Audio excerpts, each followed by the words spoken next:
When people talk about the strongest character in Dragon Ball Z, the conversation always comes down to three names: Vegito, Gogeta, and Broly. Vegito overwhelmed Buhan, the strongest Majin Buu, without even trying. Gogeta erased Janemba, a being who distorted space-time and overwhelmed Goku and Vegeta. And Broly? He was ragdolling full-power Super Saiyans and absorbing damage like it was nothing, all while getting stronger mid-fight. But who's actually the strongest? Which fusion has the best multipliers? Does movie Broly scale above Buu tier? Is Gogeta's short time limit a factor? And how do we even compare them when they never fought? In this video, we're going to finally settle who's the most powerful being in Dragon Ball Z. When it comes to Broly, he's no stranger to power scaling debates on the channel, and for good reason.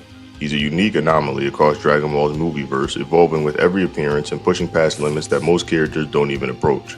For this breakdown, instead of isolating a single version of Broly, we're going to chart his entire progression through all three films, tracking how his strength compounds each time.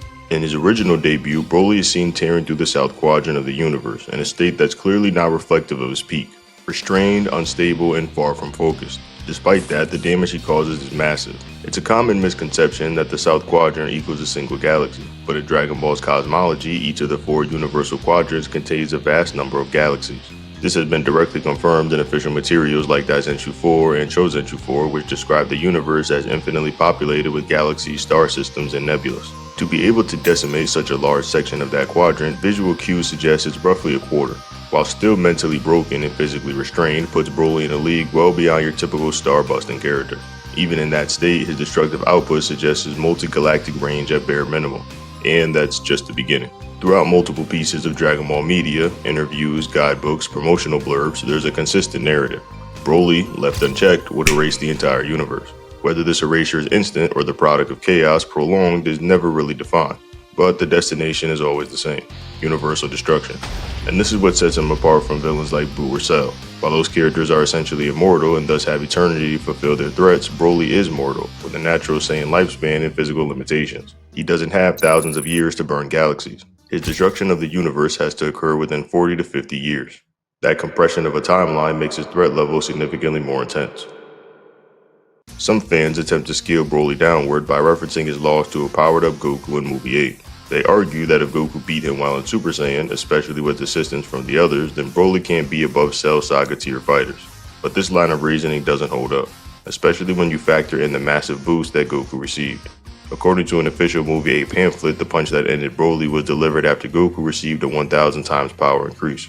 This dramatically exceeds even the Super Saiyan 3 multiplier. So no, that wasn't Cell Games Goku getting a lucky assist from the Z Fighters. This is directly referenced in my Broly vs Majin Vegeta video that I highly recommend you check out.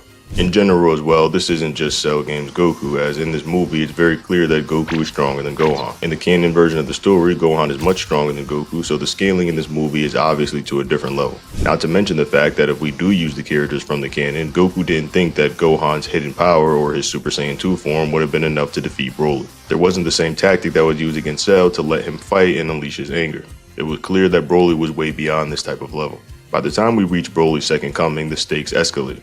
Broly's power, untethered and fully unleashed, allows him to easily dominate characters like Goten, Trunks, and Videl, and even push Gohan to the brink. What makes this Gohan special is that unlike his canon counterpart in the Buu saga who got soft during times of peace, this version is imagined as a Gohan who kept training for 7 years. Essentially an alternate timeline Mystic Gohan. And yet, Broly manhandles him. Gohan only manages to fight back with outside help. And even then, it takes a climactic father-son Kamehameha with an ambiguous but seemingly physical assist from Goku to finally take Broly down. That moment cemented Broly's standing. He's able to overpower characters on par with Ultimate Gohan, who was arguably stronger than Super Saiyan 3 Goku at that point in time. In the third installment, Bio Broly, which tends to get overlooked, it's important to understand the power conversion. The genetically enhanced version of Broly is described to be even stronger than before in certain guidebooks. While his demise came via a bizarre vulnerability to culture fluid and salt water, this doesn't negate the fact that Bio Broly was technically the strongest enhanced form of Broly, prior to being destabilized. Even internally, the Dragon Ball staff always held Broly in high regard. Koyama, a screenwriter for several Dragon Ball Z movies, repeatedly claimed that Broly was the strongest, dangerous villain he's ever written. In interviews leading up to Battle of Gods, Koyama still cited Broly as the pinnacle of the movie villain power at a title only lost to Beerus. So whether you're looking at destructive potential, battle instincts, adaptability, or sheer scaling across the films, Broly repeatedly proved himself as one of the most terrifying powerhouses in the Dragon Ball multiverse, and arguably the strongest non-canon character to ever step into the ring. Now from here, let's move on to another powerhouse, Super Saiyan Gogeta, the pinnacle of fusion based in the Z-era films and often pitted directly against Broly in fan matchups. And in Gogeta's case, we see that card played at the highest possible level.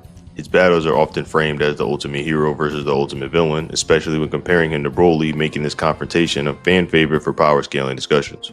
But before we get into Gogeta's power, it's worth looking at the figures beneath him, the ones that he eclipses in strength, like Janemba for example.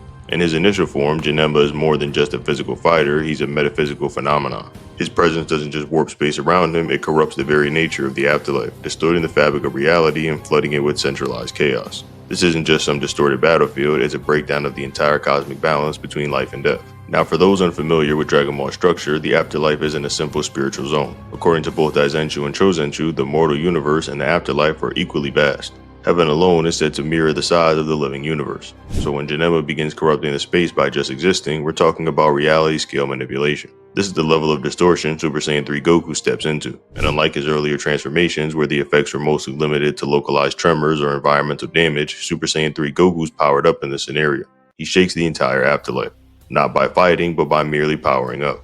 That's a cosmic scale vibration triggered by energy output alone, and despite that, Goku is still completely outmatched. That same Janemba, after transforming into Super Janemba, is declared by Toei themselves to be the most powerful villain in all of the Z's movie continuity. There's been confusion over whether characters like Hirudegan surpassed him, but this misunderstanding often comes from a misread interview. The screenwriter Koyama once said each film villain was intended to be stronger than the last, but then contradicted himself by suggesting that Broly might be the strongest instead. That undermines the whole linear scale progression idea and Janemba's placement unchallenged, especially since Toei's promotional material explicitly crowns him as the top-tier Z movie antagonist. And here's the thing, this is the opponent that forces Goku and Vegeta into fusion. Enter Gogeta, whose very arrival lights up the entire spiritual dimension. His presence alone seems to radiate enough energy across the cosmos. Unlike Goku's earlier Super Saiyan 3 transformation, Gogeta doesn't even need to charge up. His simple manifestation causes a shockwave of energy that can be sensed across the realms. Super Janemba, the being who blitzed the reality-shaking Super Saiyan 3 Goku, is casually dismantled. Not chipped away, not pressured, but obliterated. And Gogeta doesn't just beat him physically, his Stardust Breaker bypasses durability by targeting Janemba's corrupted spirit directly. It's a soul-level attack, a metaphysical purification. This gives Gogeta an entirely different edge in battle, a spiritual bypass layered over already absurd raw strength. Some have tried to challenge this by downplaying the size or importance of the afterlife in Fusion Reborn, calling it a simple galaxy or less, but this take contradicts everything we've seen in official lore, from maps to guidebooks to character statements. The scale of Gogeta's domain and his feat is fully recognized as universal or greater by the creators themselves. Because of this vast collection of feats, Gogeta has often been given the edge in matchups against Broly. While Broly's narrative backing from Koyama is certainly compelling, he even admits his own personal bias. That's not to say the statements aren't useful, but they don't override the concrete scaling. And yet, Gogeta isn't even at the end of the list. There's one more name, often that comes up as the absolute pinnacle of power in Dragon Ball Z. Up next is a fighter who's long held the reputation of Dragon Ball Z's absolute peak, Vegito. In fact, I'll be diving into an even deeper scaling video dedicated to this character later on, because there's a lot to unpack. But for now, let's set the stage for one of the most iconic comparisons between Vegito and Gogeta. Before we compare the two, we need to establish how powerful a theoretical canon Z-era Gogeta would be. The Fusion Reborn version is impressive, no question, but he exists in a separate movie continuity. So imagining what his counterpart in the main timeline would look like helps ground the discussion. And in that timeline, one thing's consistent: Vegito should reign supreme. Across multiple sources, including the anime and official guidebooks, Vegito is repeatedly labeled as the strongest character in Dragon Ball Z. It's not just some throwaway line either. Pretty much every statement from every guidebook ever calls Vegito the strongest. One of these guides even mentions that Buu never got to see the full extent of Vegito's power, while another explicitly says that Vegito was holding back. Power aside, and just looking at the mechanics between the fusion dance and Potara earrings, multiple pieces of official material favor the latter. The Daizenshuu volumes go as far as saying Potara produces a greater effect in fusion and a stronger result. This is also backed up by Old Kai, which he flat out claims that Potara is the superior method and suggests that fusion between Goku and Gohan using Potara would be strong enough to stop Buu-tanks. And then on top of that, there's also the rival boost, a special trait unique to fusions between characters with a contentious dynamic, like Goku and Vegeta. El Manga Legendario claims that Vegito outclasses a hypothetical Goku-Gohan fusion, meaning its rival boost more than compensates for the gap between Vegeta and Ultimate Gohan, which is pretty crazy. Now that we've broken down the fusion methods and what they imply, let's finally bring Vegito and Gogeta into a direct comparison. Fusion Reborn exists in a different continuity per statements from Toriyama and other staff, so in this model, the two characters exist in unrelated timelines, and can only be compared based on promotional blurbs or general interpretations. Fusion Reborn is often treated as more canon adjacent than the other movies, and this is largely because it makes a stronger effort to align itself with the main timeline than most of the Z films. Some guys even suggest that the events occur between Goku's Super Saiyan 3 training and Gohan's fight with Buu.